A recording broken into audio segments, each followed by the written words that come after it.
¿Qué tal, amigos y enemigos? Aquí en la tranquila tarde de la cual disfruto en el jardín de la casa que logré después de trabajar más de 50 años para tenerla en propiedad. Eh, Disfruto, sí, mucho de este momento en el cual me voy a atrever a leer, a explicar, a transmitir de la mejor manera posible lo que ya puse por escrito esta mañana sobre la excomunión a las personas que de modo directo o indirecto promueven, aplican la ley, protegen a los delincuentes, aunque parezcan personas de bien, que están siendo partidarios del aborto. De muchas formas, de muchas maneras, se puede incurrir en excomunión. Y esto obviamente no es un juicio mío ni es una condena que yo hago. Porque como bien dice el catecismo de mi iglesia, del fuero interno, ni la iglesia puede juzgar. Pero de lo que se ve, no se juzga. Y cuando se ve que un niño es despedazado por la legra del cirujano abortista, al decir que eso es un asesinato, no estamos juzgándolo. Estamos señalando un hecho objetivo. ¿Por qué sostengo, sin que sea pues un juicio mío, porque yo no tengo autoridad para emitirlo, simplemente soy el mensajero de este juicio? ¿Por qué me atrevo a sostener que todo aquel que colabora de modo directo o indirecto con el aborto queda excomulgado? Bueno, pues ¿por qué? En el avión papal que conducía a Benedicto XVI, en su viaje pastoral a Brasil y ya cerca de los cielos mexicanos, el pontífice es entrevistado por los periodistas de medios católicos y no católicos que lo acompañan. Dice la nota transmitida en Noticias Prodigy, el Papa Benedicto XVI dijo que apoya la excomunión de los políticos que respaldaron la decisión de la Ciudad de México, escucha Peje, escucha Ebrard, de legalizar el aborto en las primeras 12 semanas de embarazo. Las enseñanzas de la Iglesia, dice Benedicto XVI, ordenan la excomunión automática, ipso facto, en el mismo momento, por el mismo hecho, sin una declaración pomposa de ninguna persona, para cualquiera que procure un aborto. Repito, yo no me abrogo, no me atribuyo ninguna autoridad para leer esta declaración, que es una declaración del Santo Padre. Las autoridades eclesiásticas de la Ciudad de México han dicho que los médicos y las enfermeras que han efectuado abortos, así como los legisladores que respaldaron la reciente legislación, se refieren al año en el que esto fue aprobado, del procedimiento, también serán excomulgados por el mero hecho de hacerlo. Unos minutos más tarde, la propia página de noticias de Prodigy señalaba: diputados que votaron a favor de la despenalización del aborto en la Ciudad de México dijeron estar tranquilos con su conciencia, claro, conciencia errónea, y aseguraron que no dejarán de ser católicos solo porque el Papa Benedicto XVI haya dicho que la excomunión es automática para todos aquellos que respaldaron este asesinato masivo. Dijo uno de ellos: yo no me arrepiento para nada, soy católica, una de ellas, perdón, y voy a seguir siendo católica así me excomulgue la Iglesia. Algo así como el jugador de fútbol que es expulsado por el árbitro y él dice: a mí no me importa la decisión del árbitro, yo seguiré jugando. Bueno, pues entonces el árbitro llama a la fuerza pública, cargan al rebelde y se lo llevan detenido. Obviamente, esto no sucede físicamente con los abortistas, sucede en otro plano, en el plano de la desvinculación respecto de la gracia de Dios. Si no se arrepienten, pues su destino eterno será indiscutiblemente la pérdida del juego, de la cancha, serán expulsados y arrojados al fuego eterno. Dice, esto lo dijo la diputada Leticia Quesada del PRD, una de las principales promotoras de la despenalización que se aprobó un 24 de abril por mayoría de la Asamblea Legislativa del Distrito Federal. Y para Tonatiuh González, del PRI, y quien presentó la primera iniciativa sobre el tema, dijo: mientras yo esté bien con Dios, si la Iglesia me quiere excomulgar, no es algo que me quite el sueño ni me preocupe. Bueno, pues volviendo al ejemplo futbolístico, es exactamente lo mismo. Si el árbitro me quiere expulsar, mientras yo esté seguro de que no cometí una falta, no me quito el sueño ni me preocupo, así que seguiré jugando. Vamos a ver si eso es posible en algún juego, aunque sea de barrio, no de tercera división, sino de cualquiera de esos lugares en donde la gente riega la polilla. Aclaremos que el Papa ha señalado que los legisladores que aprobaron la ley que legaliza el crimen del aborto están excomulgados, pues, ipso facto. Ipso facto en latín quiere decir por la misma acción, por el mismo hecho, en sí mismo, sin necesidad de alguna declaración solemne. ¿Qué significa la excomunión y cómo es esta? Nos dicen los expertos en derecho canónico sobre desde cuándo y por qué hay penas en relación a los católicos y la importancia trascendental de las mismas. Dentro del amplio mundo del derecho se conoce el derecho penal como la rama del derecho que estudia los delitos y las penas. Es sabido que en la Iglesia existe un derecho penal, lo cual parece que sea contradictorio, pero no lo es, con el espíritu de caridad y comprensión y misericordia que debe caracterizar a la sociedad eclesiástica.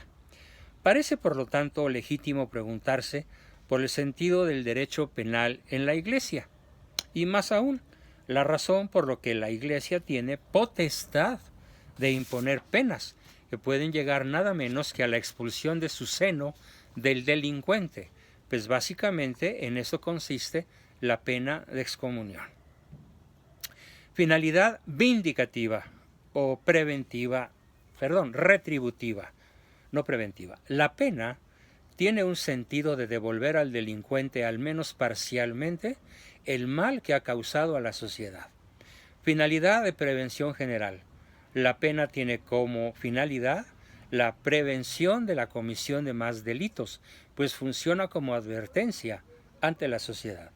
Cualquier fiel queda advertido de la gravedad de determinada conducta al ver la pena que lleva anexa.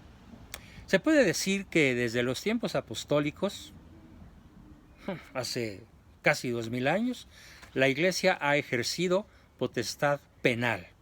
Así vemos en Hechos 8:20 que Pedro expulsa de la Iglesia a Simón el Mago, porque había intentado comprar la potestad de comunicar el Espíritu Santo, inaugurando, por así decirlo, el delito de simonía, que por él lleva este nombre. También San Pablo indicó a los corintios que expulsaran de su iglesia local al incestuoso.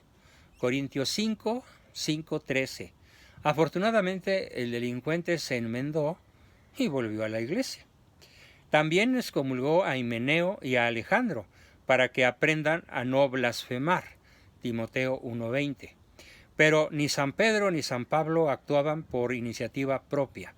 El Señor Jesucristo dio indicaciones muy precisas a los apóstoles sobre el modo de expulsar de la iglesia. Hay que ver a Mateo 18, del 15 al 17. De modo que no se puede alegar que el derecho penal o la pena de excomunión sea una innovación de la Iglesia Católica en épocas modernas, para nada. Ya hemos visto que los apóstoles, hace casi 2000 años, aplicaban la pena de excomunión siguiendo las indicaciones de nuestro Maestro, Jesucristo, nuestro Salvador, nuestro Redentor.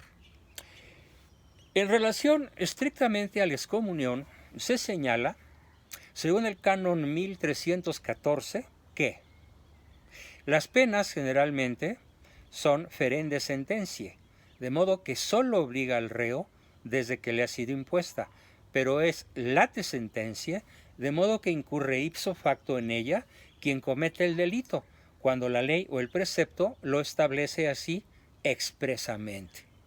Por lo tanto, el derecho canónico, de modo general, salvo que se indique expresamente lo contrario, la pena le debe ser impuesta al reo de modo expreso mediante un proceso judicial o excepcionalmente un proceso administrativo, según lo prevén los cánones 1341 y 1342. En ambos casos, el imputado goza de todas las garantías. Estas son las penas ferende sententiae.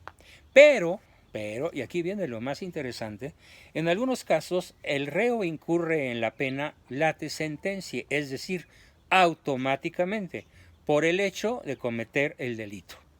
Esto es, se obliga al reo a convertirse él mismo en juez propio y juzgar que ha incurrido en el tipo de delito penal. El derecho canónico prevé que este modo de imponer la sanción penal sea excepcional para los delitos más graves. Bien, ¿y cuál es el delito más grave?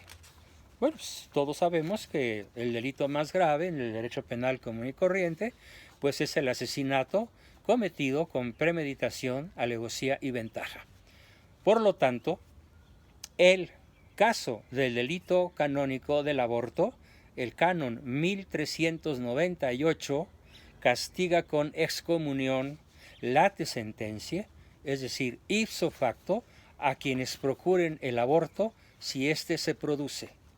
Acerca del concepto del aborto, el Consejo Pontificio para la Interpretación de los Textos Legislativos, en la respuesta auténtica del 23 de mayo de 1988, preguntado si se debe entender solo la expulsión del feto inmaduro o también la muerte del feto, procurada de cualquier modo y en cualquier tiempo desde el momento de la concepción, respondió afirmativamente a la segunda proposición. Por lo tanto, en lo que se refiere al tipo penal, el delito de aborto no se reduce a la expulsión del feto provocada con la intención de darle muerte, sino que en el tipo penal se incluye cualquier muerte provocada en el nasciturus, es decir, en latín, el que está por nacer. Debo aquí hacer la aclaración de que en el derecho romano, antes de la legislación cristiana, mucho antes de que Cristo predicase, ya los romanos consideraban que el nasciturus era ciudadano romano. Y estoy hablando de gente pagana, acostumbrada a la guerra, acostumbrada a la rapiña, a la dominación absoluta, porque Roma era señora de la tierra, pero nunca, de la tierra conocida, pero nunca se atrevió a atentar contra la vida del nasciturus, del por nacer.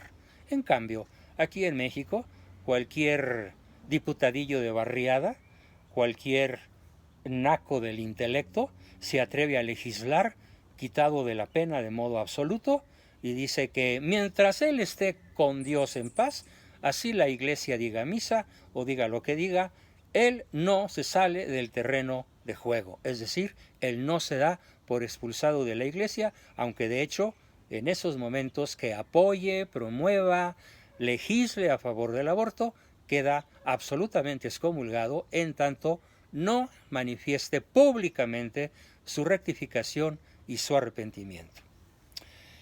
El tenor literal del canon abarca a todo el que procura el aborto. Muy claro. Esto se debe referir a quien interviene en él, de modo que su actuación sea necesaria para producir el resultado del aborto. No están sancionando, por lo tanto, a otros que intervienen en un aborto, por ejemplo, el personal administrativo de la clínica, lo cual no quiere decir que un católico que desee ser fiel a los compromisos de su fe pueda trabajar en una clínica de estas características sin plantearse severos problemas de conciencia. La excomunión afecta también a los cómplices. La excomunión afecta a todos los que cometen este delito, conociendo la pena, incluidos también aquellos cómplices sin cuya cooperación el delito no se hubiera producido. Mexicanos, todos aclamamos a Juan Pablo II de forma delirante cuando estuvo en México. Acordaos, mexicanos, Juan Pablo II, el líder aclamado por todo México, seguido por todas las carreteras, aclamado en todas las ciudades. Él mismo lo dijo: mexicanos, cuánto gritan, pero cómo me daría más gusto que siguieran mis palabras. Él fue el que sancionó todo esto en lenguaje moderno en su carta encíclica llamada Evangelium Vitae, ¿sí? El Evangelio de la vida. Pena del delito del aborto. Acerca de la pena, está previsto que se incurra en excomunión ipso facto, que además no está reservada a la Santa Sede. El delincuente así se ha excomulgado de su fe, de su doctrina y de los sacramentos. Para reconciliarse con la Iglesia, ha de arrepentirse realmente, confesar y ser absuelto por el obispo, quien podría poner como penitencia resarcir en igual proporción ante el mal cometido. Bien, debo aclarar que recientemente el Papa Francisco, a quien no tengo nada que criticar en este renglón, si bien en algunas otras cuestiones ha dejado algunas confusiones en el mundo católico, aquí ha buscado ser misericordioso y ha extendido al sacerdote común y corriente la posibilidad de perdonar este pecado siempre y cuando la persona manifieste una auténtica contrición, deseo de reparar el daño y un verdadero y definitivo arrepentimiento. Por lo tanto, yo invito a todo aquel que sea honesto, honestamente creyente, honestamente cristiano, honestamente católico todavía más, a que se arrepienta y a que retire toda posibilidad de votar por alguna persona que de modo manifiesto, como son todos los diputados del PRD, como son todos los diputados, senadores y líderes de Morena, comenzando por el peje, por el malo, que ha dicho algo verdaderamente salvaje, que él va a definir su apoyo o su no apoyo al aborto dependiendo de lo que la mayoría opine. Es como someter a votación el derecho a la vida. Y debo aclarar para terminar este breve mensaje que lo hice porque ya sé que la gente no lee. Y a pesar de que este tema fue publicado esta mañana en letra pequeña en mi muro de Facebook, y veo que el número de lectores en comparación a otros que han sido publicados en video es demasiado corto. Por esa razón, como sé que en México los libros son sagrados, y más si son de letra pequeña, y son sagrados porque nadie los toca, decidí filmar este mensaje dirigido a las personas de buena fe, que aunque no sean católicos bautizados, pudieran serlo por el bautismo de deseo. Es decir, personas de buena voluntad. Hago una exhortación para que por ningún modo, de ninguna manera, nuestro voto se pronuncie por la cultura de la muerte, cuyos principales líderes hoy militan en Morena, en el PRI fundamentalmente y también en el PRD. Únicamente el PAN y únicamente las personas panistas de corazón. Por fortuna tenemos un candidato a la presidencia panista que, si bien no ha sido suficientemente contundente en su condenación al aborto, como lo estoy siendo yo en estos momentos, porque yo en su lugar así hablaría, incluso siendo candidato a la presidencia. Pero, pues la política tiene sus costos, tiene sus vericuetos, tiene sus estrategias. Concedo a Ricardo, no lo condeno en su fuero interno porque no tengo la autoridad moral para hacerlo, pero si yo fuera él, esta sería mi propuesta: defender la vida, con mi propia vida, desde el momento de la concepción hasta la muerte natural.